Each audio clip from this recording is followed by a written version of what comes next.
हाँ जी, शुरू करते हैं। Good afternoon. हम लोग डिस्कस कर रहे थे बेसिक्स ऑफ अकाउंटिंग। यस और नो? कुछ बेसिक बातें कर ली थी हमने अकाउंटिंग के बारे में, और आज हमें डिस्कस करना है सबसे पहले सिस्टम ऑफ अकाउंटिंग। अकाउंटिंग के हमारे पास तरीके, कितने तरह से अकाउंटिंग हो सकती है, सिस्टम ऑफ अकाउंटिंग कौन कौन से हैं, ये डिस्कस करना है। फिर हम थोड़ा सा न्यूमेरिकल एस्पेक्ट पे आ जाएंगे आज, ठीक है। सिस्टम ऑफ अकाउंटिंग की अगर हम बात करें,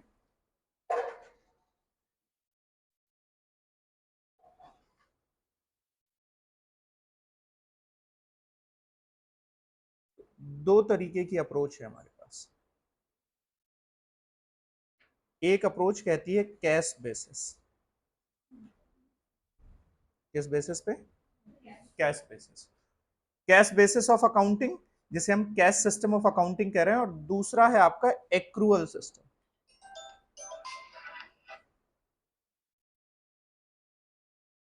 accrual basis, cash basis of accounting and accrual basis of accounting. दोनों का मतलब समझ लीजिएगा। दोनों का मतलब क्या है? जनरली आज की डेट में बिजनेस के केस में एक्रूअल बेसिस फॉलो होती है, कुछ केसेस में कैश बेसिस फॉलो होती है, बट दोनों में डिफरेंस क्या है, दोनों चीजें होती क्या है, ये समझना है हमें। देखिएगा, अकाउंटिंग जब हम कर रहे होंगे तो एक पर्टिकुलर पीरियड के लिए कर रहे होंगे। किसके लिए कर रहे होंगे? एक पर्टिकुलर पीरियड के लिए अकाउंटिंग होगी। जैसे ये पीरियड है आपका, जनरली 1 ईयर होगा। यहां से मान लीजिए शुरू हुआ 1/1/2023 से शुरू हो रहा है, और 31/12/2023 को क्या हो जा रहा है? कंप्लीट हो जा रहा है। यह आपका एक फाइनेंशियल ईयर है। क्या है? Financial year. इसे हम कह रहे हैं फाइनेंशियल ईयर, अकाउंटिंग ईयर।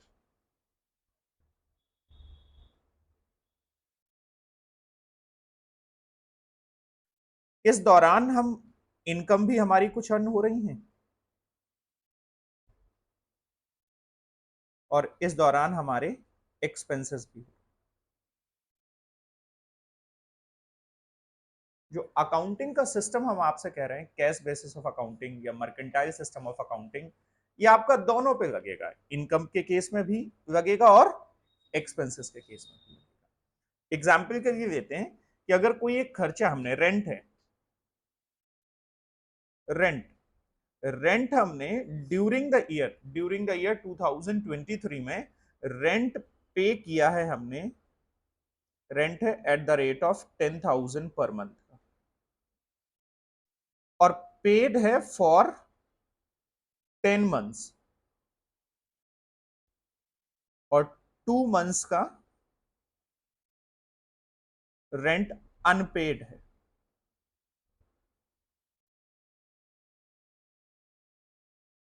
एक मैंने कोई एक्सपेंस ले लिया, खर्चा ले लिया, रेंट। टोटल मंथ्स होंगे हमारे 12 मंथ्स में से 10 महीने का रेंट हमारा पेड है, और 2 महीने का रेंट हमारा अनपेड है। पे नहीं किया है हमने, यूज किया है प्रमाइसेस। जिस प्रमाइसेस का हम रेंट दे रहे हैं वो प्रमाइसेस हमने यूज करी है, बट हमने रेंट पे नहीं किया। जैसे हम किसी खर्चे के लिए हम उस खर्चे का बेनिफिट ले चुके हैं बट पेमेंट नहीं किया है, तो हम कहेंगे खर्चा एक्रूड हो गया है। क्या हो गया है? एक्रूड हो गया है, बट पे नहीं हुआ है। ठीक है। अगर हम इन 10 मंथ्स की बात करें, ये 10 मंथ्स की बात करें, अगर इसी की कहानी में बात करूं, यहां पर रेंट को मैं दो पार्ट पे दे रहा हूं इस तरीके से। एक 10 मंथ्स का rent for 10 months and for 2 months. 10 months के रेंट की कहानी क्या है? ये एक्रूड भी हुआ है एंड पेड भी है। और 2 मंथ्स के रेंट की कहानी क्या है? ये एक्रूड तो है बट नॉट पेड। मतलब हमने प्रमाइसेस को यूज तो किया है, रेंट एक्रूड तो हो गया है, लाइबिलिटी तो है हमारी पे करने की, बट अभी तक हमने पे नहीं। अब इन दोनों सिचुएशन में, रेंट हमारा अकाउंटिंग ईयर पूरे 12 महीने का है। अब इन दोनों सिचुएशन में अगर हम cash basis of accounting follow कर रहे हैं, क्या फॉलो कर रहे हैं? Cash basis. कैश बेसिस में जो एक्सपेंस दिखाया जाएगा, क्या दिखाया जाएगा? एक्सपेंस दिखाया जाएगा, रेंट एक्सपेंस दिखाया जाएगा, वो दिखाया जाएगा फॉर 10 मंथ्स। तो 10 multiplied by 10,000 that is 1 lakh का। जो आपने एक्चुअल पे किया है वो आपका एक्सपेंस दिखाया जाएगा। अगर हम अकाउंटिंग क्या कर रहे हैं? कैश बेसिस ऑफ अकाउंटिंग कर रहे हैं। तो कैश बेसिस ऑफ अकाउंटिंग के लिए हमारा रेंट एक्सपेंस जो होगा वो कितना होगा? 10,000 रुपए पर मंथ के हिसाब से 10 महीने का जो आपने एक्चुअल पे किया है। जैसे हम कहें, अगर हम कहें कि हम रिसिप्ट एंड पेमेंट अकाउंट बना रहे हैं, आप आगे पढ़ेंगे, अगर आपने हो सकता है 11th-12th में पढ़ा भी हो, एनपीओ का नाम सुना होगा, नॉट फॉर प्रॉफिट ऑर्गेनाइजेशन। वो रिसिप्ट एंड पेमेंट अकाउंट बनाता है। क्या बनाता है? रिसिप्ट। तो अगर वो रिसिप्ट एंड पेमेंट अकाउंट बन रहा होगा तो मतलब उसकी कैश बेसिस ऑफ अकाउंटिंग हो रही है। कैसी अकाउंटिंग हो रही है? Cash basis. तो जब पेमेंट में रेंट का खर्चा दिखाएगा ना, रेंट पेड दिखाएगा, तो कितने महीने का दिखाएगा? 10 मंथ्स। वो अपने बुक्स ऑफ अकाउंट में जब अकाउंटिंग करेगा इस पर्टिकुलर ईयर के लिए, तो वो खर्चा कितने का दिखाएगा? 10 महीने। यस और नो? अगर हमारी एक्रूअल बेसिस ऑफ अकाउंटिंग है, एक्रूअल बेसिस पे हम काम कर रहे होंगे, तो जो हम रेंट एक्सपेंस दिखाएंगे,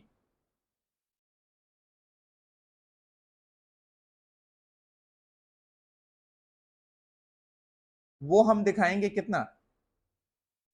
पूरे 12 मंथ्स का। या हम इस तरीके से कहें, वो हम इस तरीके से दिखाएंगे, 10 मंथ्स का 10,000 के हिसाब से 1 लाख रुपए, ये है आपका पेड। और 2 मंथ्स का 10,000 के हिसाब से 20,000, ये आपका पेड नहीं है, इसे हम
नोट करिए एक बार।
ठीक है,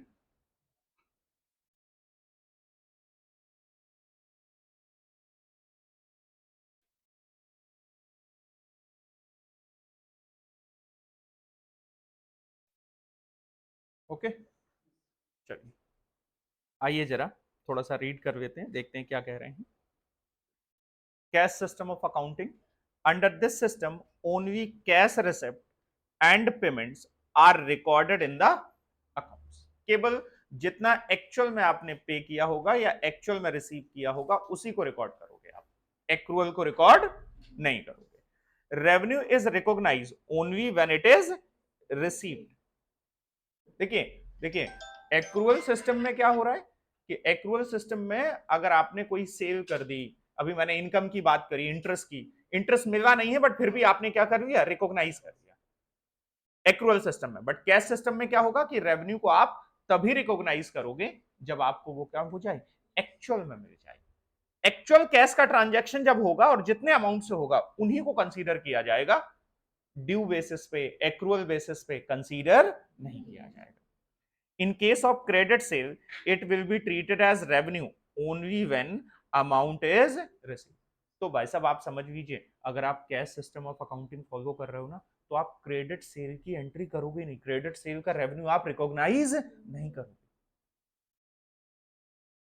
तभी तो आप देखो ना, कैश बुक में कभी क्रेडिट सेल नहीं दिखाई जाती। अगर आप रिसिप्ट एंड पेमेंट अकाउंट बना रहे हो तो उसमें सेल होगी, वो कैश सेल होगी, क्रेडिट सेल नहीं। हाँ, या तो फिर उसमें क्या दिखाया जाता, कलेक्शन फ्रॉम डेटर। क्या दिखाया जाता, कलेक्शन फ्रॉम डेटर।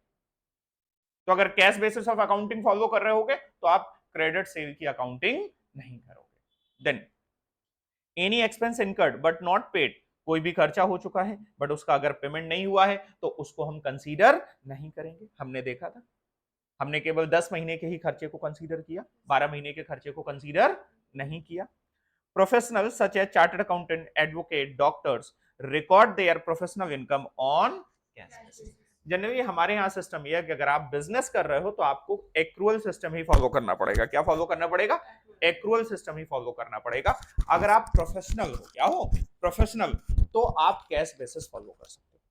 ठीक है, एनपीओस को हमने ऑप्शन दिया है, नॉट फॉर प्रॉफिट ऑर्गेनाइजेशन, हो अगर आप, तो आप कैश बेसिस पे अकाउंटिंग कर सकते। ठीक है, बाकी अगर आप बिजनेस कर रहे हो तो आपको एक्रूअल सिस्टम ही फॉलो करना पड़ेगा। Accrual system of accounting, under this system revenue is recognised when sale affected और सर्विस इज रेंडर्ड। सेल हो गई, पैसा मिला हो या ना मिला हो, सर्विस रेंडर्ड कर दी, पैसा मिला हो या ना मिला। भाई क्रेडिट सेल, पैसा नहीं मिला, क्रेडिट पे हमने सर्विस दे दी, पैसा भी नहीं मिला।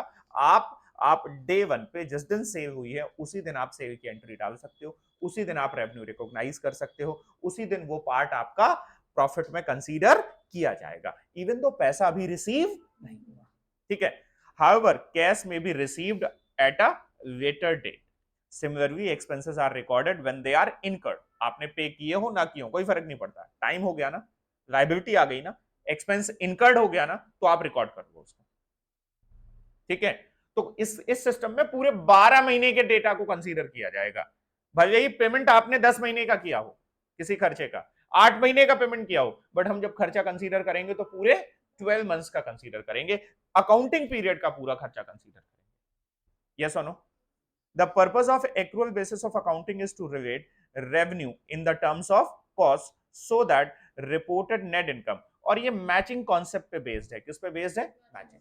कि भाई साहब रेवेन्यू और जो कॉस्ट वो जितनी पीरियड को जो बिलोंग कर रही है हमने उस पीरियड की कंसीडर कर रही है, आपने पे की हो या ना की हो इस बात से कोई फर्क नहीं। यस और नो? नेक्स्ट पॉइंट क्या कह रहे हैं? adoption of accrual system of accounting is necessary to ascertain true profit।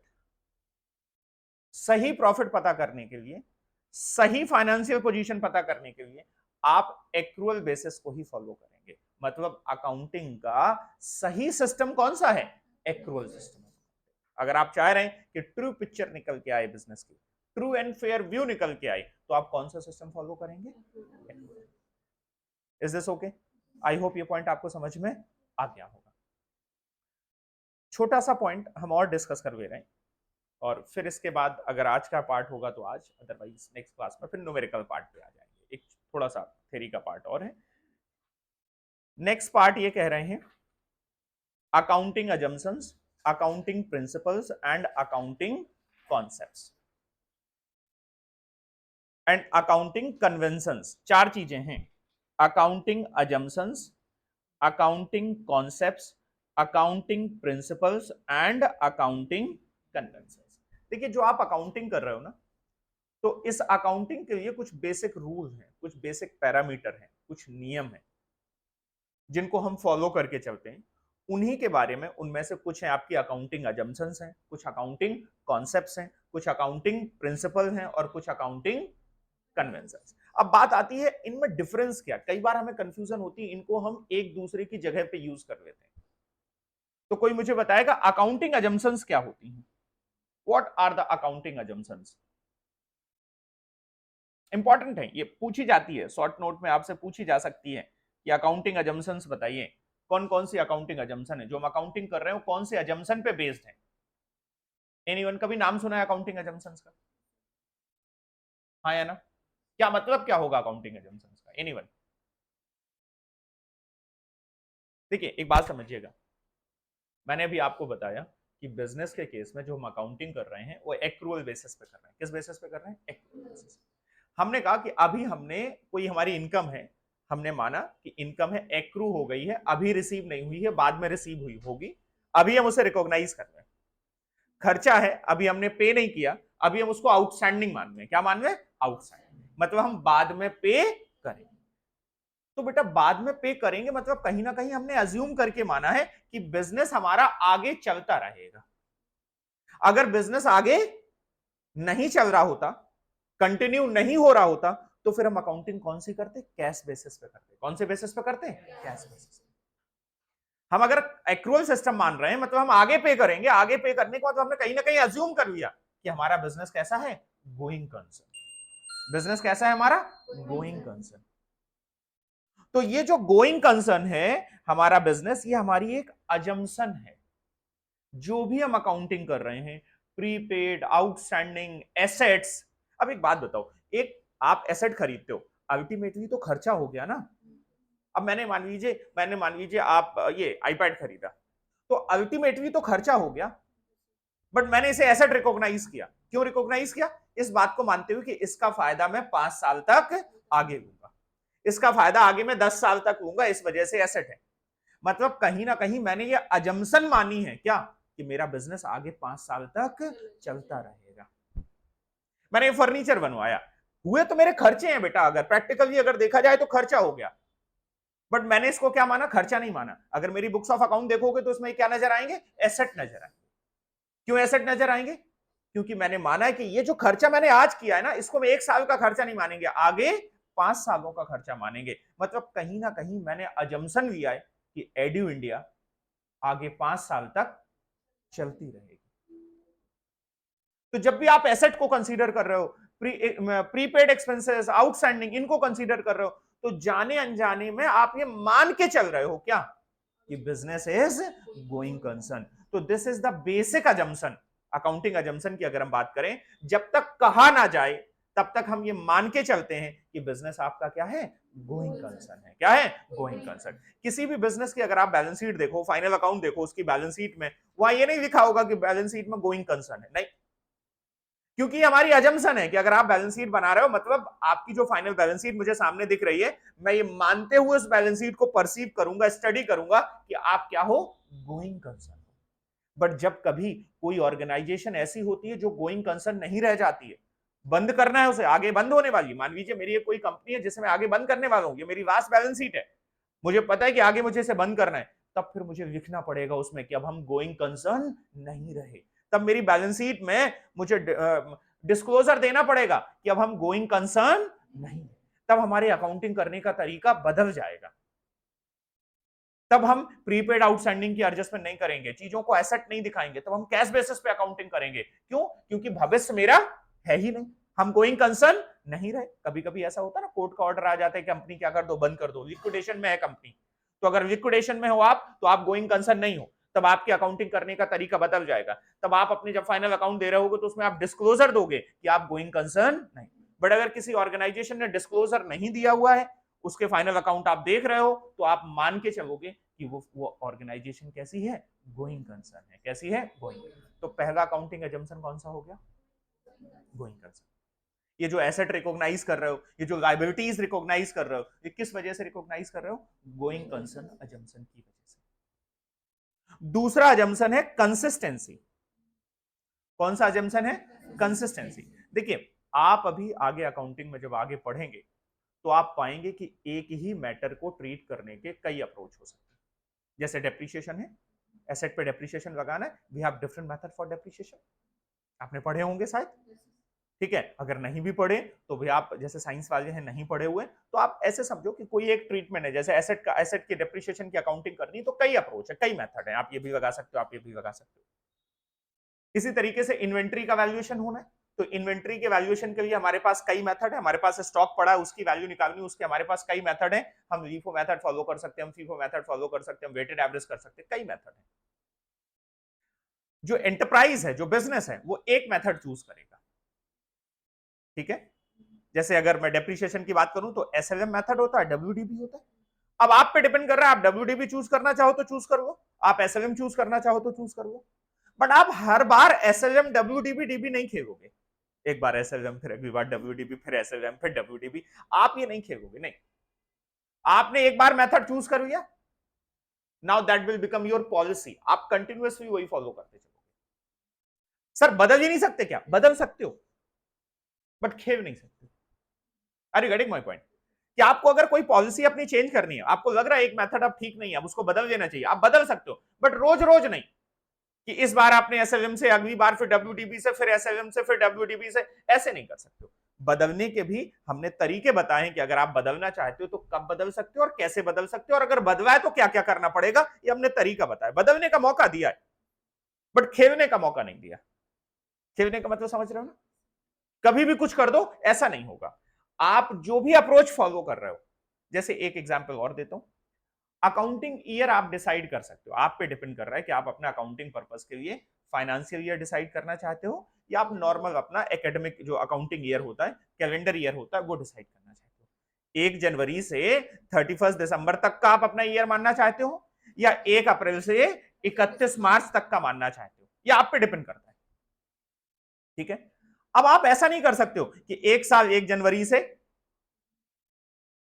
31 दिसंबर, अगली साल 1 अप्रैल से 31, नहीं। एक बार जो आपने डिसाइड कर लिया, consistently you have to follow that. तो कंसिस्टेंसी ये अजम्पशन है आपका कि आपके जो बुक्स ऑफ अकाउंट हैं, जो आपने अप्रोचेस अकाउंटिंग के जो मेथड्स आपने फॉलो किए हैं, उन मेथड्स को आप कंसिस्टेंटली फॉलो कर रहे हैं। अगर नहीं करोगे कभी तो फिर उसका एक प्रोसीजर होगा, आपको डिस्क्लोजर देना पड़ेगा, बताना पड़ेगा। देखिए आप गोइंग कंसर्न हो, बताने की जरूरत नहीं है, बाय डिफॉल्ट हम मान के चलेंगे। बट अगर कभी ऐसा हो जाए आप गोइंग कंसर्न नहीं हो तो डिस्क्लोजर देना पड़ेगा, बताना पड़ेगा आपको कि आप गोइंग कंसर्न नहीं। वैसे ही कंसिस्टेंसी आप फॉलो करें, आप जो आपने जो नियम फॉलो किए आप कंसिस्टेंटली फॉलो कर रहे हैं, आपको बताने की जरूरत नहीं है। अगर मैं डब्ल्यूडीपी मेथड फॉलो कर रहा हूं एसेट के डेप्रिसिएशन के लिए, तो मैं ये नहीं बताऊंगा कि भाई साहब मैं कंसिस्टेंटली डब्ल्यूडीपी फॉलो कर रहा हूं, ये मुझे बताने की जरूरत नहीं। बट हाँ, अगर मैंने मेथड चेंज किया है तब फिर मुझे बताना पड़ेगा। यस और नो? तो दूसरा जंक्शन कौन सा हो गया? कंसिस्टेंसी। और तीसरा जंक्शन कौन सा है? एक्रूअल। जो अभी हम पढ़ के आए हैं कि हमने जो अकाउंटिंग करी है वो किस बेसिस पे करी है? एक्रूअल बेसिस पे करी है। किस बेसिस पे? अगर हम कैश बेसिस कर रहे हैं तो फिर हमें स्पेसिफाई करना पड़ेगा, हमें कुछ कंडीशन फुलफिल करनी पड़ेगी। जैसे अभी हमने बताया, प्रोफेशनल को हमने मौका दिया है आप कैश बेसिस कर लो, बाकी हमने मौका नहीं दिया हुआ है कि आप कैश बेसिस ऑफ अकाउंटिंग कर सकते हो। तो ये तीन हमारी क्या है? Accounting assumption. बताओ मेरे साथ में कौन कौन सी accounting assumption? Going concern, consistency and accrual. These are the accounting assumption. मतलब अगर किसी बिजनेस की आप बैलेंस शीट देख रहे हो तो आप ये मान के देखोगे, जब तक वो खुद ना कहते आप मान के देखोगे ये बिजनेस गोइंग कंसर्न है। इसमें जो नियम फॉलो किए गए वो कंसिस्टेंटली फॉलो किए जा रहे हैं, और इसकी जो अकाउंटिंग हुई है वो एक्रूअल बेसिस। ये आप मान के चलोगे, इस निगाह से आप उनके स्टेटमेंट को परसीव करना शुरू करोगे। जब ऐसा देखिए, भविष्य में आप ऑडिटर बनेंगे। क्या बनेंगे? ऑडिटर। भाई आपका जो कोर्स है that will make you chartered accountant, auditor बनाएगा आपको। ऑडिटर की जिम्मेदारी है, उसको ये देखना है कि जो फाइनल अकाउंट है वो गोइंग कंसर्न है नहीं है। सबसे पहले पब्लिक में डॉक्यूमेंट्स आने से पहले उसको सीए चेक करता है कि आपने जो अकाउंटिंग करी है क्या सारी चीजें ठीक हैं या नहीं है। जब वो अपनी कंसेंट दे देता है, हाँ each and everything is okay, तब वो डॉक्यूमेंट्स पब्लिक में आते हैं। हम ऑडिट बोलते हैं। क्या बोलते हैं? ऑडिट। तो आपको चेक करना पड़ेगा क्या ये कंपनी गोइंग कंसर्न है या नहीं है, क्या ये कंपनी कंसिस्टेंस है नहीं है, या फिर एक्चुअल बेसिस पे फॉलो कर रहे हैं या नहीं कर रहे हैं। तो अगर कुछ नहीं कहा गया किसी स्टेटमेंट में तो हम मान के चलेंगे ये तीनों चीजें फॉलो हो रही हैं। ये हमारी बेसिक अजम्पशन है। क्या है? बेसिक अजम्पशन है। बोलो ये बात समझ में आ रही है नहीं आ रही है? नेक्स्ट है अकाउंटिंग कॉन्सेप्ट। अकाउंटिंग कॉन्सेप्ट का मतलब समझ लीजिए कि अकाउंटिंग करने के लिए कुछ हमने बेसिक पैरामीटर बना रखे हैं, कुछ प्रिंसिपल, कुछ कॉन्सेप्ट बना रखे हैं। वो बेसिक पैरामीटर, वो नियम कानून आपके क्या कहलाएंगे? Accounting concept. यस और नो? देन है अकाउंटिंग प्रिंसिपल। अब अकाउंटिंग में होता क्या था, अगर शुरुआत की क्लास आपको याद हो तो मैंने आपसे कहा था कि आपकी मदर भी अकाउंटिंग कर रही है। अकाउंटिंग का मतलब हिसाब किताब रखना, लेकिन आपके मदर की जो अकाउंटिंग है वो स्टैंडर्ड नहीं, और हमें जो अकाउंटिंग पढ़नी है वो कैसी पढ़नी? स्टैंडर्ड। अब अलग अलग अकाउंटेंट है, अलग अलग ऑर्गेनाइजेशन है, अलग अलग तरीके के उनके पास ट्रांजेक्शन होंगे। उनकी अकाउंटिंग को अगर हमें स्टैंडर्ड बनाना है, क्या बनाना है? स्टैंडर्ड। उनको स्टैंडर्ड बनाने के लिए हमारे इंस्टीट्यूट ने, या हम कहें जो हमारी रेगुलेटरी बॉडीज हैं, उन्होंने क्या करे? कुछ प्रिंसिपल्स बना दिए, नियम बना दिए। उन बेसिक प्रिंसिपल को हम क्या कहते हैं? Accounting principle. क्या कहते हैं? Accounting principle. जैसे मैंने आपसे अभी हम टर्म पढ़ रहे थे, बेसिक टर्म, तो वहां पर हिस्टोरिकल कॉस्ट आया था। क्या आया था? हिस्टोरिकल। तो एक प्रिंसिपल है हिस्टोरिकल कॉस्ट मेथड, प्रिंसिपल है कि आपको अगर एसेट को रिकॉग्नाइज करना है तो किस पे रिकॉग्नाइज करना है? हिस्टोरिकल कॉस्ट पे, एक्चुअल कॉस्ट पे। तो आप वो कर नहीं सकते हो कि सर हमें सस्ता पड़ा, महंगा पड़ा, क्या नहीं, हमें तो केवल जितनी उसकी एक्चुअल कॉस्ट आई है आप उसी पे रिकॉग्नाइज करोगे और किसी चीज पे रिकॉर्ड नहीं करोगे। ये बात कहां लिखी हुई है? प्रिंसिपल में, अकाउंटिंग प्रिंसिपल। तो कुछ प्रिंसिपल बना दिए जिससे सारी चीजें स्टैंडर्ड हो जाएं, हर कोई सेम प्रिंसिपल फॉलो कर रहा होगा। तो जो अकाउंटिंग इंफॉर्मेशन जब आपके सामने आएगी तो कैसी आएगी? यूनिफॉर्म आएगी, स्टैंडर्ड आएगी। तो उन्हें हम क्या कह रहे हैं? Accounting principle. सर ये अकाउंटिंग कन्वेंशंस क्या होती है? कन्वेंशंस का क्या मतलब होता है? अजम्पशन समझ में आ गया, प्रिंसिपल कॉन्सेप्ट समझ में आ गए, लगभग दोनों बातें सेम ही है, दोनों वे समझ में आ गए, कुछ नियम कानून है। कन्वेंशंस क्या है? What do mean by accounting conventions? बोलो, एनीवन? देखिए कोई भी चीज जिसे हम करते आ रहे हैं, नियम नहीं है बट हम कर रहे हैं।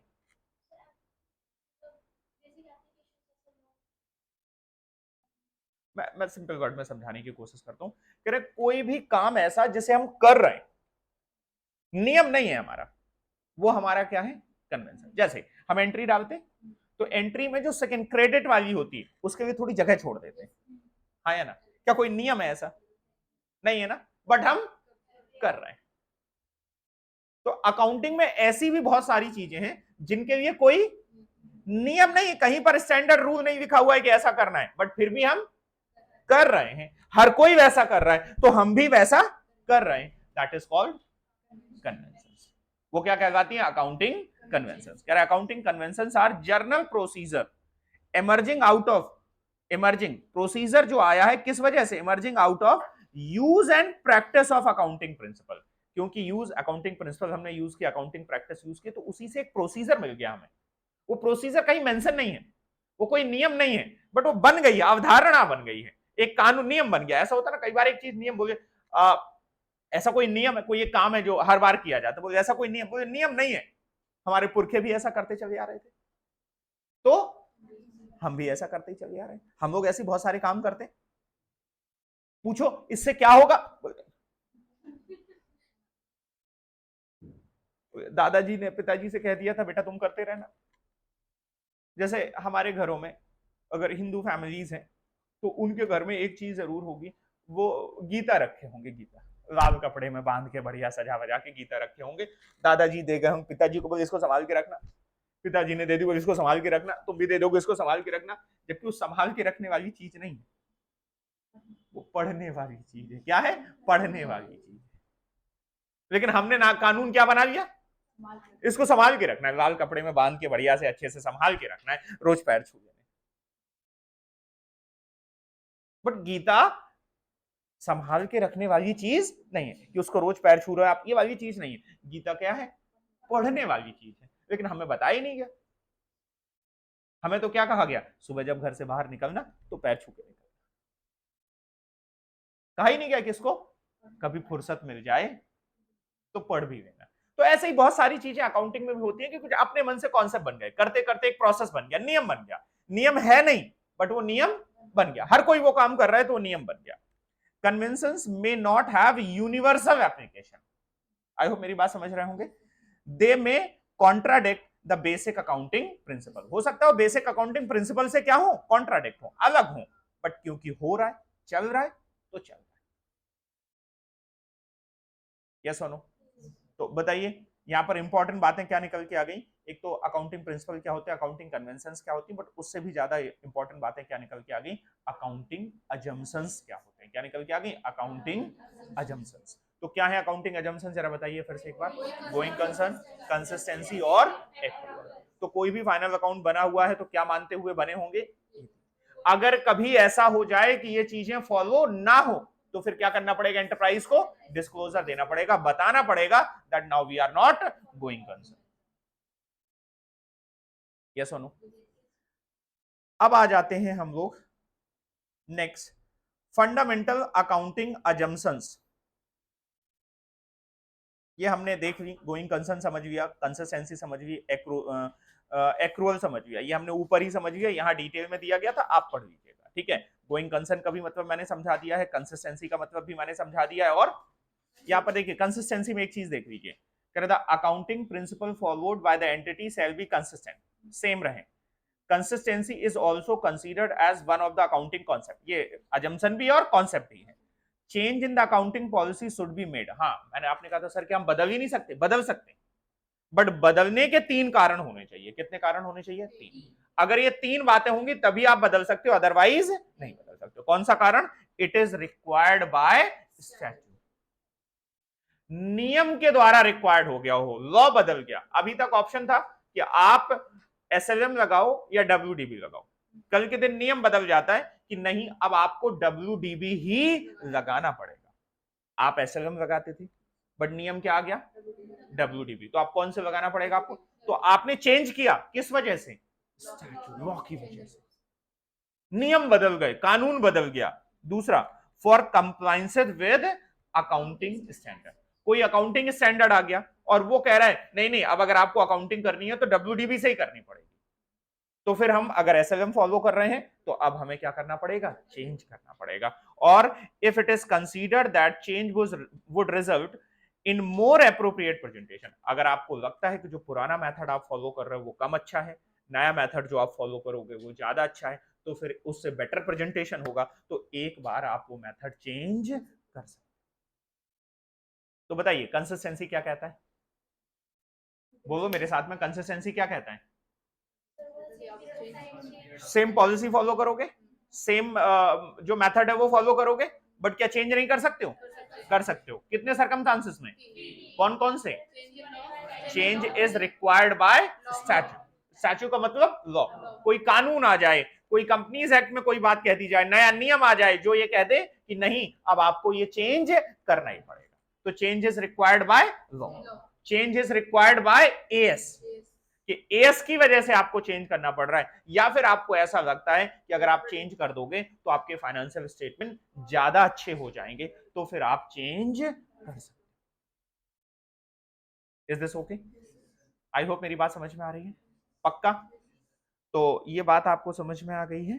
देन एक्रूअल मैंने समझा दिया है, गोइंग कंसर्न मैंने आपको समझा दिया है, अब इसमें कोई दिक्कत नहीं है। अब ये एक बस लास्ट बात और आ गई है, बस इसके बाद बात हो जाएंगी खत्म, फिर हम आ जाएंगे न्यूमेरिकल पे और वो नेक्स्ट क्लास से आ जाएंगे। ये अकाउंटिंग कॉन्सेप्ट्स। अकाउंटिंग अगर हमें करना है तो हमें इन कुछ बातों को ध्यान जरूर से जरूर रखना पड़ेगा, तभी ये बातें आपको समझ में आएंगी। और वो कौन सी है? Business entity concept. देखिए जब भी आप अकाउंटिंग कर रहे हो तो आप ये मान के करो कि ओनर अलग है और बिजनेस अलग है। Business has its own entity, business में सेपरेट एंटिटी है। क्या है? Separate entity. And that is the reason कि जब ओनर बिजनेस को पैसा देता है ना, तो बिजनेस उसे लाइबिलिटी की तरह रिकॉग्नाइज करता है। किसकी तरह रिकॉग्नाइज करता है? लाइबिलिटी। क्यों? Business has its own identity. और सर वो उसके जैसे आप कहो, अच्छा एक बात बताओ मुझे, आपने एडमिशन किसके साथ लिया है? हरी सर के साथ में, एडी इंडिया के साथ में? Edu India. कल के दिन अगर आप कुछ गलत करते हो तो आपको स्यू किया जाए, कौन स्यू करेगा? Edu India. मैं तो एक रिप्रेजेंटेटिव हूं। बात समझ में आ रही है? नहीं आ रही है? यस और नो? तो आपने एडी इंडिया के साथ एडमिशन लिया, एडी इंडिया के, तो एडी इंडिया एक सेपरेट एंटिटी है। या आपके साथ कॉन्ट्रैक्ट कर सकती, या अपने नाम पे प्रॉपर्टी खरीद सकती। जितने राइट हमें मिले हैं as a natural person, we are natural person, Edu India is an artificial person, सारे राइट उन्हें भी मिले हैं, बराबर के राइट। मैं जैसे मैं एक नेचुरल पर्सन होते हुए एक प्रॉपर्टी अपने नाम पे खरीद सकता हूं, एडू इंडिया अपने नाम पे प्रॉपर्टी खरीद सकती है। मेरे साथ कोई गलत करे मैं उसे स्यू कर सकता हूं, एडू इंडिया के साथ कोई गलत करे तो उसे वो स्यू कर सकती है। यस और नो? मैं किसी के साथ गलत करूं तो मेरे ऊपर केस हो सकता है, एडू इंडिया अगर किसी के साथ गलत करेगी उसके ऊपर केस हो सकता है। एडू इंडिया किसी के साथ कॉन्ट्रैक्ट कर सकती है जैसे मैं कर सकता हूं। केवल एक राइट मुझे एक्स्ट्रा है जो एडू इंडिया को नहीं है, वो है राइट टू वोट। मैं एक सिटीजन हूं और एडू इंडिया एक सिटीजन, मैं भारतीय नागरिक हूं और वो भारतीय नागरिक नहीं है, बट मैं एज पर्सन हूं, वो भी एक पर्सन है। मैं एक नेचुरल पर्सन हूं और वो एक आर्ट। तो जितने मुझे राइट है उतने ही। तो जब भी आप अकाउंटिंग कर रहे हो तो आपको किसी व्यक्ति के लिए अकाउंटिंग नहीं करनी है, आपको ये मानते हुए अकाउंटिंग करनी है कि अकाउंटिंग किसके लिए कर रहे हो? उस बिजनेस के लिए कर रहे हो। तो इस कॉन्सेप्ट को हम क्या कहते हैं? Business entity concept. क्या कहते हैं? Business entity concept. आप एक बार पढ़ लो, देखो क्या ये बात आपको समझ में आ रही है नहीं आ रही?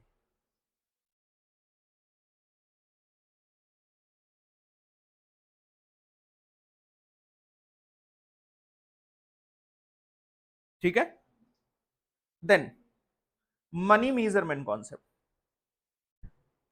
शायद आपको याद आ रहा हो, मैंने शुरुआत में ही बताया था कि बिजनेस में ट्रांजैक्शन होंगे। Business is collection of transaction, और ट्रांजैक्शन को हम दो कैटेगरी में डिवाइड कर सकते हैं, फाइनेंशियल नेचर और नॉन फाइनेंशियल, मॉनेटरी और नॉन मॉनेटरी। और मैंने कहा था केवल उन्हीं ट्रांजैक्शंस की अकाउंटिंग होगी जो मॉनेटरी नेचर के होंगे। किस नेचर के होंगे? मॉनेटरी।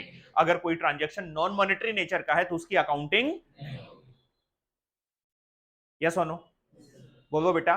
तो यही बात यहां पर लिखी है, मनी मेजरमेंट कॉन्सेप्ट, कि जो भी ट्रांजैक्शन होंगे उनको हम मॉनेटरी टर्म में मेजर करेंगे। किसके टर्म में? मॉनेटरी। और जो उनकी मॉनेटरी वैल्यू होगी उसी वैल्यू पे उनको रिकॉग्नाइज किया जाएगा। अगर कोई ट्रांजैक्शन ऐसा है जिसको हम मॉनेटरी टर्म में मेजर नहीं कर पा रहे हैं तो उस ट्रांजैक्शन की अकाउंटिंग। पढ़िए, देखिए क्या कह रहा है। As per money measurement concept, only those transaction which are capable of being measured in terms of money are recorded in the books of account, that too in the ruling currency of the country। मतलब अगर India में आप accounting कर रहे हो तो आपकी accounting rupees में होनी चाहिए। किस में होनी चाहिए? रुपीज। तो अगर कोई ट्रांजैक्शन, कोई घटना घटित हुई है, उस ट्रांजैक्शन को अगर आप रुपी में मीजर कर सकते होगे तभी उसकी बुक्स ऑफ अकाउंट में एंट्री करोगे। और अगर रुपी में मीजर नहीं कर सकते हो, कितना भी इंपॉर्टेंट ट्रांजैक्शन क्यों ना हो, बट उस ट्रांजैक्शन की आप रिकॉर्डिंग नहीं करोगे। यस और नो? बोलो बेटा। Then transaction which are not in monetary term, even they affect the result of the business materially. कह रहे हो बहुत इंपॉर्टेंट है, बिजनेस के रिजल्ट पे भी फर्क डालते हैं, बट हम उनकी अकाउंटिंग नहीं। इस बात को मैंने वहां पर आपको समझा दिया था, यहां पर भी वो बात लिखी हुई है। यस और no? Then periodicity concept. What do mean by periodicity concept?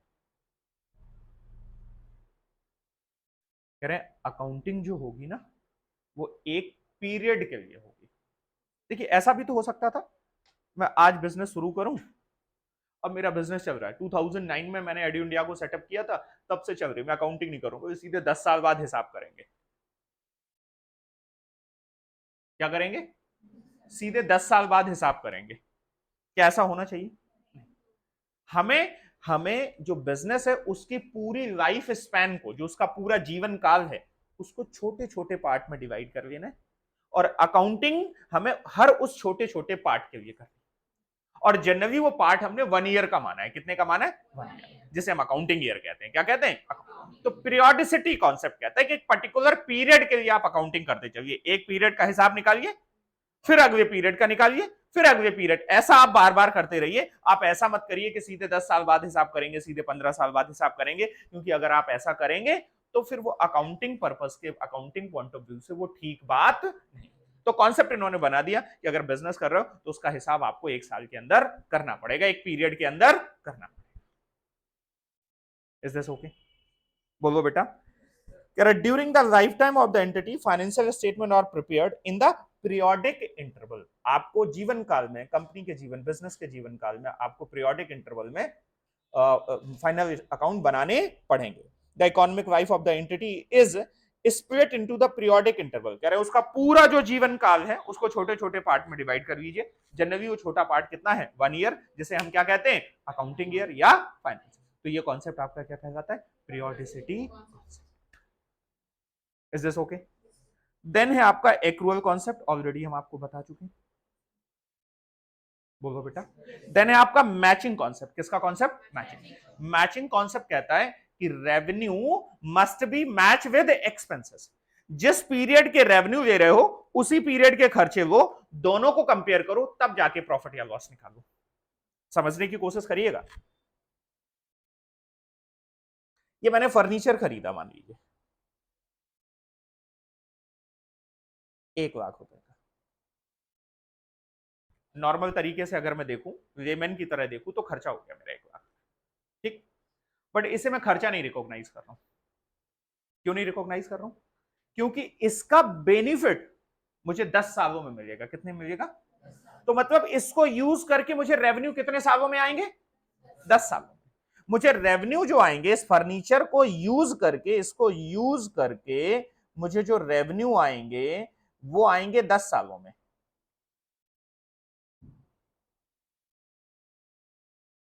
हाँ या ना? और खर्चा मेरा आज हुआ है। अगर इसको मैं पूरा, ये मान लीजिए यहां पर मेरा रेवेन्यू आया, जस्ट फॉर एग्जांपल 20,000 का रेवेन्यू आया इसको यूज करने से, तो अगर ये मैं 1 लाख का खर्चा यहां पर दिखा दूं तो मेरा लॉस आ गया कितने का? मैंने 1 लाख का खर्चा दिखा दिया तो मेरा लॉस आ गया 80,000 का। क्या मैंने मैचिंग कॉन्सेप्ट फॉलो किया? नहीं, क्योंकि मैंने रेवेन्यू लिया है एक पीरियड का, यस और नो, और जो खर्चा ले लिया, ये फ्यूचर जो पूरा फर्नीचर का खर्चा था, ये तो 10 सालों में खर्चा होगा। इसका यूज हम कब करेंगे? 10 साल। और पूरा खर्चा मैंने फर्स्ट ईयर में चार्ज कर लिया। होना क्या चाहिए था? इस 10 साल के खर्चे को मुझे क्या कर देना चाहिए था, जब इसका फायदा हमें मिल रहा है 10 सालों तक, तो इसके खर्चे का अलोकेशन भी कितने सालों में होना चाहिए, 10 साल। मैचिंग कॉन्सेप्ट की वजह से ही हम क्या करते हैं, एसेट्स को रिकॉग्नाइज करते हैं। किसको रिकॉग्नाइज करते हैं, एसेट्स को। क्योंकि जितना हमने यूज किया है उतने के बराबर का हम खर्चा डेप्रिसिएशन के रूप में दिखा देते हैं। आई होप मेरी बात समझ में आ रही। अगर मैं इस साल के अपने फाइनल अकाउंट बनाऊंगा तो मैं खर्चा फर्नीचर का 1 लाख ना दिखा के कितना दिखाऊंगा, 10,000। मैं मान के चल रहा हूं कि ये मैं 10 साल, अब ये मेरा एस्टिमेशन है कि मैंने 10 साल यूज कर रहा हूं, 12 साल यूज कर रहा हूं, 15 साल यूज कर रहा हूं, ये एग्जैक्ट मैचिंग नहीं चाहिए। डेप्रिसिएशन एस्टिमेटेड बेसिस पे चलता है। किस बेसिस पे चलता है, एस्टिमेटेड। तो मेरा एस्टिमेशन है ये मैं 10 साल यूज करूंगा, तो जो मेरा खर्चा 1 लाख रुपए का हुआ वो 1 साल का नहीं, कितने सालों का है, 10। तो इस खर्चे को मैं 10 सालों में स्प्रेड कर दूंगा, क्योंकि एक पार्ट 1 साल में यूज किया तो 1 साल का रेवेन्यू, 1 साल का खर्चा, अगले साल यूज करूंगा तो अगले साल का रेवेन्यू, अगले साल का खर्चा। तो ये कॉन्सेप्ट आपका कहलाता है मैचिंग कॉन्सेप्ट। तो जो आप ट्रेडिंग अकाउंट बनाते हो, प्रॉफिट एंड लॉस अकाउंट बनाते हो, खर्चे और इनकम आमने सामने रख के कंपेयर करते हो ना, तभी तो जाके प्रॉफिट आता है ना। ये जो कंपैरिजन हो रहा है किसकी वजह से हो रहा है, मैचिंग कॉन्सेप्ट की वजह से हो रहा है। किसकी वजह से हो रहा है, मैचिंग कॉन्सेप्ट की वजह से हो रहा है। आई होप मेरी बात आपको समझ में आ रही होगी। बोलो बेटा। कॉस्ट कॉन्सेप्ट, कॉस्ट कॉन्सेप्ट कहता है कि हिस्टोरिकल कॉस्ट कंसीडर करनी है। क्या कंसीडर करनी है, कह रहे हैं as per cost concept value of an asset as shown in the balance sheet must be its historical cost. This is the conventionally adopted measurement base for valuation of asset. Historical cost does not reflect the true value of the asset, particularly in inflationary situation. तो आपसे पूछा जा सकता है कि historical cost का demerit क्या है, कि हिस्टोरिकल कॉस्ट में कॉस्ट बहुत आउटडेटेड होती है। हो सकता है महंगाई बढ़ने की वजह से उसकी वैल्यू बढ़ गई। कितने लोगों ने 12th में पार्टनरशिप पढ़ी, पार्टनरशिप पढ़ी है ना। पार्टनरशिप में जब रिटायरमेंट, एडमिशन, ये सब होते थे, चेंज इन पीएसआर, डेथ, तो एसेट्स को रिवैल्यू किया जाता था। कोई रैंक पड़ी हुई थी, रिवैल्यू किया जाता था। क्यों रिवैल्यू किया जाता था, क्योंकि जो वैल्यू बैलेंस शीट में दिख रही थी वो कौन सी थी, हिस्टोरिकल कॉस्ट।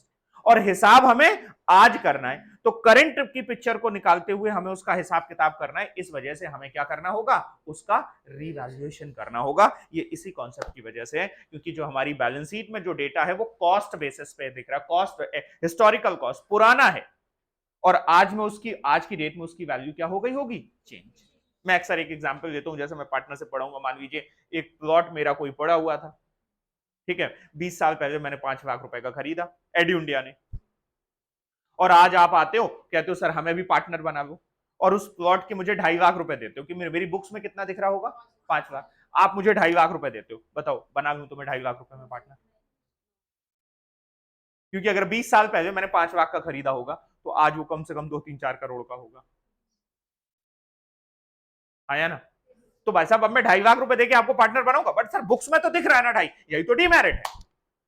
कि हिस्टोरिकल कॉन्सेप्ट की डीमेरिट क्या है, कि जो एसेट है वो पुरानी वैल्यू पे दिखता है, वो मार्केट वैल्यू पे नहीं। तो है, बट हम क्या करते हैं, एसेट को नहीं रिवैल्यू करेंगे, बात अलग, लेकिन हम दिखाते किस में, हिस्टोरिकल कॉस्ट पे। जनरली किस पे दिखाते हैं, हिस्टोरिकल। रिवाइजेशन कॉन्सेप्ट, रिवाइजेशन कॉन्सेप्ट का मतलब क्या होता है, अब जैसे कई बार हमारे साथ क्या होता है, बच्चा आया काउंसलिंग कर रहे हैं, वो सर हम ज्वाइन करेंगे ही करेंगे, आप तो सर लिख लो हमारा नाम, नोट कर लो। अब मैं भी मुंगेरी लाल के सपने देख लूं, इतना बच्चा आएगा तो क्या मैं उसको रिकॉर्डिंग करूं, इनकम मानूं। अब ये तो आने खर्चे करने चला जाऊं। अगर मैं कम दिमाग का व्यक्ति हूंगा, समाज में ऐसे भी लोग होते हैं ना, कोई इनकम आने वाली होती है उससे पहले वो खर्चा किए बैठे होते हैं, यहां से आने वाला है तब पहले ही खर्चा किए हुए बैठे हुए। बट ये अकाउंटिंग क्या कह रही है, नहीं, जब तक चीजें रिवाइज ना हो जाएं, जब तक इनकम रिवाइज ना हो जाए, घटना घटित ना हो जाए, तब तक आप उसको रिकॉर्ड ना करो। मैं तो कहता हूं मुझसे अगर कोई इस तरह की बड़े बड़े सर हम ये करवाएंगे, मैं तो कहता हूं देखो भैया रहने दो, मैं तभी मानता हूं, उससे पहले नहीं मान, तुम कसमें खाओ, नहीं सर हम कब रिकॉर्ड करेंगे, इसके पहले कोई नहीं। हाँ व्यवहार पक्का है, व्यवहार में कोई कमी नहीं, लेकिन बुक्स ऑफ अकाउंट में रेवेन्यू रिकॉग्नाइज मैं तभी करूंगा जब वो मुझे एक्चुअल में रियलाइज हो जाए। तो रियलाइजेशन कॉन्सेप्ट देखिए क्या कह रहा है, it emphasise that there is no certainty of income until the sale has been made and hence increase the value of assets should not be taken into account unless the actually, कह रहे हैं जब तक कोई भी gain वास्तव में ना हो जाए, जब तक सेल वास्तव में ना हो जाए, तब तक आप उसको रिकॉग्नाइज ना करिए। ठीक है, ये कह रहा है सिंपल वर्ड में कहूं तो सपनों की अकाउंटिंग मत करिए। किसकी अकाउंटिंग मत करिए? सपनों की अकाउंटिंग मत करिए। जब एक्रूअल कॉन्सेप्ट में जो बात आ रही है, एक्रूअल में बात आ रही है कि जब सर्टेनिटी पूरी हो, जैसे समझिएगा इनका क्वेश्चन एक बहुत शानदार आया है कि सर एक्रूअल कॉन्सेप्ट को कॉन्ट्राडिक्ट, क्योंकि एक्रूअल कह रहा था कि खर्चा हो गया है तो भले पे किया हो या ना किया हो रिकॉर्ड कर दो। दोनों बातों में डिफरेंस है, देखिए समझिएगा। यहां पर भी ये कहा इन्होंने कि अगर सेल हो जाए, पैसा मिलने की बात नहीं कही। मैंने एक प्रोडक्ट लिया, मैंने ये प्रोडक्ट आपको भेज दिया, ठीक है, सेल हो गई। आप पढ़ेंगे लॉ में sales of goods act, property pass on हो गई, पैसे नहीं लिए, पैसे मैंने नहीं लिए बट सेल हो गई है, अब मैं उसे रिकॉग्नाइज कर सकता हूं। मतलब कल के दिन अगर तुम कहते हो सर हम पैसे नहीं देंगे, हम कोर्ट में जाके आपसे पैसे क्या कर सकते हैं? रिकवर कर सकते हैं। हम गुड्स वापस नहीं लेंगे, हम क्या करेंगे? पैसे रिकवर करेंगे। एग्जाम्पल बताता हूं, सर ऐसा कैसे हो सकता? ऐसा भी होगा कि होता है क्या? हाँ, आपने सुना होगा 0 रुपए में फोन, लोन पे फोन, ऐसे ऐड देखिए। बजाज फिनसर्व क्या करता है? फोन दे देता है आपको, बोले पैसे हम बाद में देते रहेंगे। अब पैसे उसे नहीं मिले, सेल तो हो गई ना। अगर एक देखा जाए कोई दुकानदार है जिसने आपको बोले इंस्टॉलमेंट में हम पैसे ले लेंगे, तुम गुड्स रख लो, सेल हो गई, ट्रांसफर हो गया, मोबाइल आपको मिल गया, आपकी सिम डल गई, बिल बन गया, सबको सेल हो गई, पैसे नहीं दिए आपने। अब बताओ पैसे बाद में दोगे, क्या मैं सेल रिकॉग्नाइज करूं या ना करूं? करूं। क्यों? क्योंकि अब मेरे पास अधिकार आ गया है कि मैं आपसे पैसे लीगली रिकवर करूंगा। अब यहां किसकी बात कह रहे हैं ये समझना। यहां कह रहे हैं मेरे पास आए, मैं तो सर वो बस मैं अभी आने वाला हूं, अभी एक आईफोन खरीदूंगा आपके यहां से, जस्ट गया सर, आया, बिल्कुल आप तैयार रखो, रेडी रखो। बात समझ में आई? सर ये कुछ पैसे भी ले लो एडवांस, रेडी रखो। जब तक प्रॉपर्टी ट्रांसफर नहीं होगी तब तक हम सेल नहीं मानेंगे। और प्रॉपर्टी जैसे अगर मोबाइल के केस में, तो जब तक बिल ना कट जाए तब तक हम। अब जैसे आप मेरे पास आते हो, सर ये इंटरमीडिएट का पैसा रखो, इंटरमीडिएट की फीस रखो, रखो सर, हम ले देंगे, बट उसे हम लायबिलिटी रिकॉग्नाइज करेंगे, रेवेन्यू रिकॉग्नाइज नहीं। क्योंकि रेवेन्यू कब रिकॉग्नाइज होगा? जब हमारी सर्विस रेंडर्ड हो जाए, जब हमारी सेल हो जाए। पैसे और एक्रूअल सिस्टम, कैश सिस्टम पैसे के लेने देने पे डिफरेंस करता था। किस पे करता था? पैसे, कि पैसा मिला हो ना मिला हो, बट अगर सेल हो गई है तो रिकॉग्नाइज करो। खर्चा हो गया है तो क्या करो? पैसा जैसे एक्सपेंस है, हो गया बट आपने पे नहीं किया तो रिकॉर्ड करो, एक्रूअल सिस्टम। आई होप मेरी बात समझ में आ रही।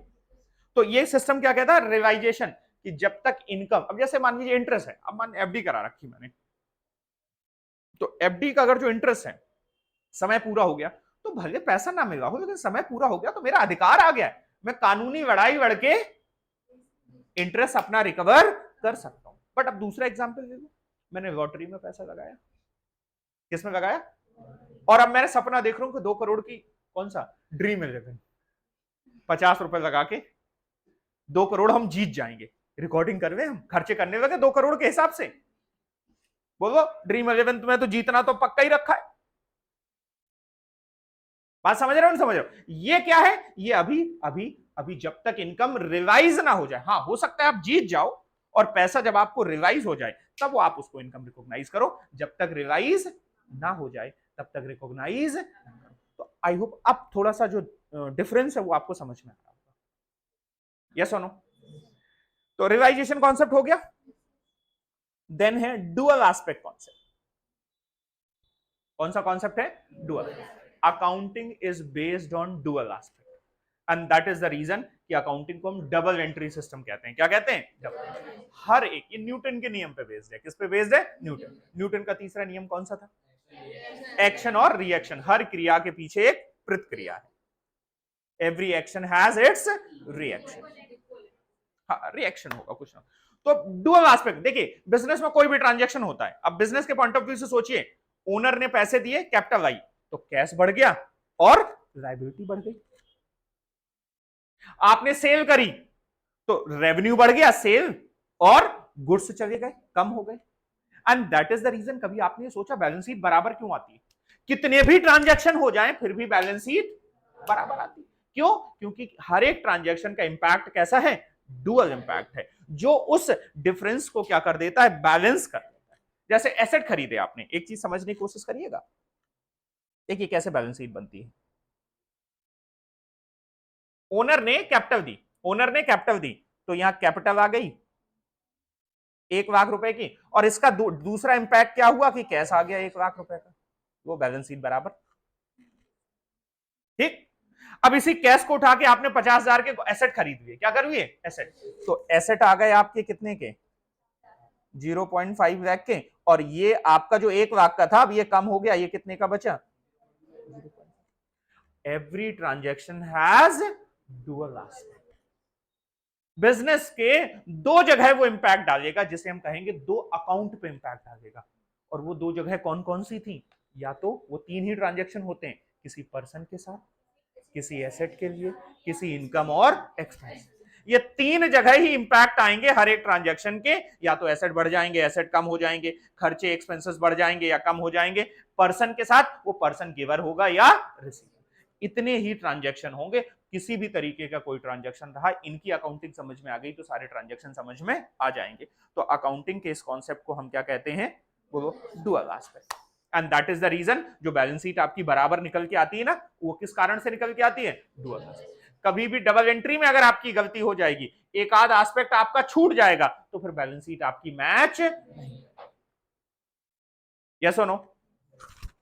Full disclosure concept, full disclosure concept कहता है कि भाई साहब, आपको अपने फाइनल अकाउंट बनाने में जो जो चीजें आप यूज कर रहे हो, जहां जरूरत है उनका क्या दीजिए? डिस्क्लोजर दीजिए। पूरा प्रॉपर शॉर्टकट मत लिखिए, हर खर्चे आप ऐसे मत दिखाओ, सीधे सीधे आप पीएल ऐसे मत बनाओ, आप पीएल ऐसे मत बनाओ, ये वो पीएल बन गया मेरा, मैंने टोटल इनकम और एक्सपेंसेस, सारे एक्सपेंसेस इकट्ठे दिख गए, वो प्रॉफिट।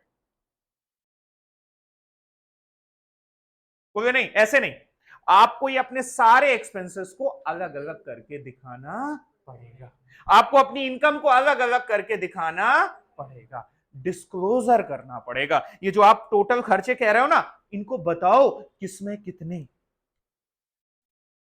यस सुनो सर, फिर इससे में तो बड़ी बड़ी बहुत बड़ी दिक्कत आ जाएगी। यहां पर फिर एक कॉन्सेप्ट आता है, मटेरियलिटी का कॉन्सेप्ट आता है। किसका आता है? मटेरियल। अब मान लीजिए मैंने 2 रुपए 10 रुपए का समोसा खरीदा, मैं समोसा एक्सपेंस दिखा रहा हूं, मान लो एडी इंडिया की बैलेंस शीट बना रहा हूं। अब एडी इंडिया की बैलेंस शीट में मैं रबड़ लेके आ गया, पेंसिल लेके आ गया, तो रबड़ फिर पेंसिल ऐसे करके तो बड़ी कठिन बन जाएगी पीएल, बहुत बड़ा बन जाएगा पीएल। तो फिर कहते हैं कि जो इमटेरियल आइटम है, छोटे मोटे आइटम है, उनको मर्ज कर दो। क्या कर दो? मर्ज। जैसे रबड़ पेंसिल, इनको स्टेशनरी का नाम दे दिया, ठीक है। और जो छोटे मोटे खर्चे हैं जिनके 5 10 50 रुपए वाले, उनको मर्ज करके सन्ड्री एक्सपेंसेस कह दो। क्या कह दो? लेकिन अगर कोई मटेरियल आइटम है, कैसा आइटम है? मटेरियल, तो that is to be disclosed separately, उसका सेपरेट डिस्क्लोजर होना चाहिए। कल के दिन आप ऑडिटर बनेंगे और आप ऑडिट कर रहे हो, चेक कर रहे हो, प्रॉफिट एंड लॉस में खर्चा देख रहे हो, एक 5,000 रुपए का खर्चा डला हुआ है, बड़ी बैलेंस शीट है, बड़ी कंपनी, 5,000 रुपए का खर्चा डला है, सन्ड्री एक्सपेंसेस। आप नहीं पूछोगे किस चीज का है, बिल दिखाओ इसका, एक 5 करोड़ रुपए का खर्चा डला हुआ है, सन्ड्री एक्सपेंसेस, नाम क्लियर नहीं है, आप क्या कहोगे? भाई साहब किस चीज का बताओ, ये सन्ड्री किस चीज का? बोले सर छोटे मोटे हो गए थे, डिटेल दो उनकी, डिस्क्लोजर डिस्क्लोजर देना पड़ेगा, ऐसे नहीं चलेगा। 5 करोड़ मटेरियल आइटम है। अभी जो मटेरियलिटी है ना, ये डिपेंड करती है ऑर्गेनाइजेशन टू ऑर्गेनाइजेशन। मेरे लिए 10,000 रुपए मटेरियल हो सकता है, मैं 10,000 तक के, मैं अपने यहां डिसाइड कर सकता हूं कि 10,000 तक का कोई खर्चा है, सेपरेट डिस्क्लोज करिए। मैं अकाउंटेंट से अपने कह सकता हूं कि 10,000 रुपए तक का कोई खर्चा है, सेपरेटली डिस्क्लोज करिए, नाम लिखिए उसका, किस बात का है, बिल रखिए उसका। टाटा मोटर के यहां 1 लाख रुपए मटेरियल हो सकता है, वो कहते हैं 10,000 के खर्चे छोटे मोटे खर्चे। तो materiality organisation to organisation vary करेगी, बट हाँ अगर कोई खर्चा ऑर्गेनाइजेशन के हिसाब से मटेरियल है, कैसा है मटेरियल, तो उसको हमें सेपरेट डिस्क्लोजर देना पड़ेगा, प्रॉपर डिस्क्लोजर देना पड़ेगा। ये कॉन्सेप्ट आपका क्या कहलाता है, full disclosure. Substance over legal form, ये भी इंपॉर्टेंट है। कोई मुझे बताएगा what does it mean substance over legal form?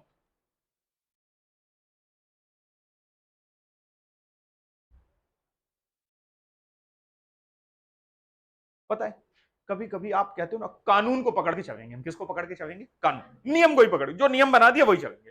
फिर कहा जाता है नियम से ज्यादा जरूरी होता है बिहेवियरल साइंस, जरूरत के हिसाब से, किसके हिसाब से, जरूरत। जैसे एसेट को रिकॉग्नाइज करने का नियम यह कहता है कि अगर कोई एक आइटम है जिसे हम एक से ज्यादा साल तक यूज कर रहे हैं तो हम उसे एसेट माने, क्या माने, एसेट, ठीक है, बोलो। और एसेट मानेंगे तो डेप्रिसिएशन देंगे, क्या देंगे, डेप्रिसिएशन। अब मैंने भी ये पढ़ लिया, मैं एडी इंडिया में एक डस्टर यूज कर रहा था, क्या यूज कर रहा था, डस्टर, व्हाइट बोर्ड में मैं क्या यूज कर रहा था, डस्टर। डस्टर एक खरीद लिया, 3 साल चलता है हमारा, बगल वाली क्लास में, ज्यादा जरूरत ही नहीं है, 3 साल चल रहा है। मैंने कहा एक से ज्यादा साल तक यूज कर रहे हैं, एसेट। अब मेरी बैलेंस शीट में दिख रहा है डस्टर एसेट 20 रुपए का, डेप्रिसिएशन 10%, 2 रुपए का। टेक्निकली लीगली देखा जाए तो आई एम करेक्ट, हाँ है ना, बट क्या ये दिखाना ठीक लग रहा है, नहीं, अच्छा नहीं लग रहा है। तो क्या करना चाहिए, ये भले ही एसेट के नेचर का है बट इसे फिर भी क्या दिखा दो, खर्चा दिखा दो, क्या दिखा दो, एक्सपेंस दिखाओ, हटाओ, एसेट नहीं दिखाओ। कह रहे substance over legal form, legally तो ये नजर आ रहा है डस्टर है, लेकिन सब्सटेंसली हमें ये लग रहा है अरे यार इसको क्या एसेट दिखाएं, इसको क्या दिखा दें, खर्चा। तो जब भी आप अकाउंटिंग कर रहे हो तो लीगल फॉर्म देखना जरूरी है, बट उससे भी ज्यादा जरूरी है कि आप जरूरत को समझें, सब्सटेंस को देखें, किसको देखें, सब्सटेंस। तो सब्सटेंस को ज्यादा महत्व देना है as compare to legal form. जैसे करें sale of land and building without registration, if the firm has sold the land and building, received the consideration, hand over the possession buyer, it should be recorded as sale of land and building.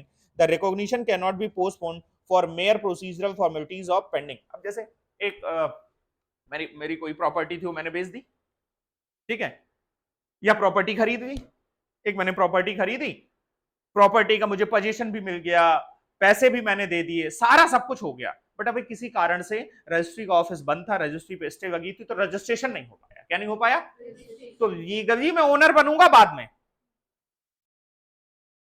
But actual में सब कुछ मेरे पास आ चुका है, मैं owner बन चुका हूं, क्या मैं उसकी रिकॉर्डिंग कर लूं, आंसर इज यस, मैं उसकी रिकॉर्डिंग कर सकता हूं कि लीगली फॉर्म तो अभी मैं ओनर नहीं हूं, but substantially I am the,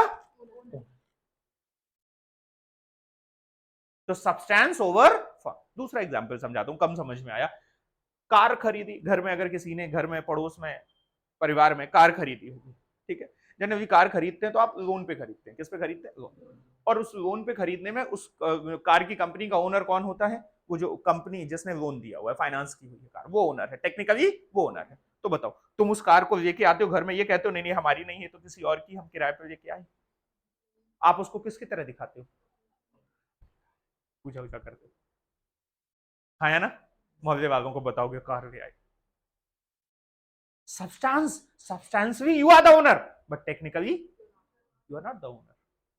owner कौन है, वो फाइनेंस कंपनी, वो बैंक जिसने फाइनेंस किया हुआ है, बट सब्सटेंशियली सर्कमस्टांसेस के हिसाब से आप ही ओनर हो। तो अगर ऐसे देखा जाए तो उस कार को फिर आप अपनी बुक्स ऑफ अकाउंट में नहीं दिखाओगे, क्योंकि आपने तो अभी ओनर हो ही नहीं आप। तो वही अकाउंटिंग कह रही कि भाई साहब लीगल फॉर्म से भी ज्यादा महत्व किसको देना है, सब्सटेंस को महत्व देना है, सिचुएशन को महत्व देना है। उस कार को ये नहीं कहना है ये कार हमारी नहीं है, बैंक की है, ये तो हम लेके आए हैं, वो कार आपकी।